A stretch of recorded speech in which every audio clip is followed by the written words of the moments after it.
السلام علیکم محترم سامعین، اس ویڈیو میں سیدنا عثمان غنی ذو النورین رضی اللہ تعالیٰ عنہ کی شان اور عظمت کو بیان کیا جائے گا۔ ویڈیو دیکھنے سے پہلے ہمارے اس چینل کو سبسکرائب کریں تاکہ ایسی اسلامک واقعات والی ویڈیو آپ کے پاس بآسانی پہنچ سکے۔ ویڈیو کو لائک اور شیئر کرنا نہ بھولیے گا۔ دوستو، ایک مرتبہ سرکار دو عالم صلی اللہ علیہ وسلم عمرہ کی غرض سے صحابہ اکرام کو ساتھ لے کر مکہ مکرمہ کے لیے روانہ ہوئے۔ جب آپ صلی اللہ علیہ وسلم حدیبیہ کے مقام پر پہنچے تو معلوم ہوا کہ مشرکین مکہ آپ کو کسی قیمت پر بھی مکہ مکرمہ نہیں جانے دیں گے، اور اگر مسلمانوں نے حدیبیہ سے آگے بڑھنا چاہا تو ایک خوفناک جنگ چھڑ جائے گی۔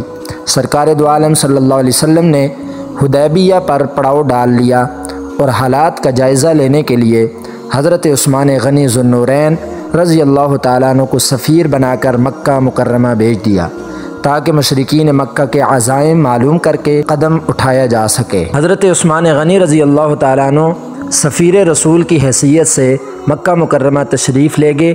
مشرکین مکہ نے حضرت عثمان رضی اللہ تعالیٰ عنہ سے کہا کہ اگر آپ طواف حرم کرنا چاہیں تو اس کی اجازت تو ہم آپ کو دے سکتے ہیں، مگر رسول اللہ صلی اللہ علیہ وسلم اور اصحاب محمد صلی اللہ علیہ وسلم کے لیے مکہ مکرمہ میں داخلے کی کوئی گنجائش نہیں ہے اور نہ اس کی اجازت دی جا سکتی ہے۔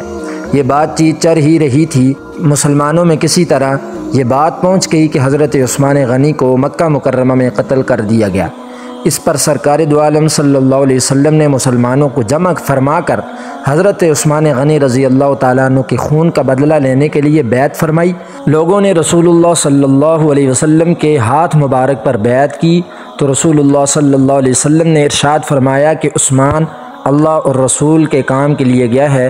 آپ نے اپنا ایک ہاتھ دوسرے ہاتھ پر رکھا کہ اللہ کے رسول کا ہاتھ دوسرے ہاتھوں سے افضل تھا، اور فرمایا کہ یہ عثمان کی طرف سے بیعت ہے۔ جب سرکار دو عالم صلی اللہ علیہ وسلم حضرت عثمان غنی رضی اللہ تعالیٰ عنہ کی طرف سے بیعت لے چکے تو قرآن نازل ہوتا ہے اور اللہ نے فرمایا لقد رضی اللہ عن المؤمنین اذ یبایعونک تحت الشجرہ، اللہ مومنین سے راضی ہو چکا جس وقت انہوں نے درخت کے نیچے بیعت لی۔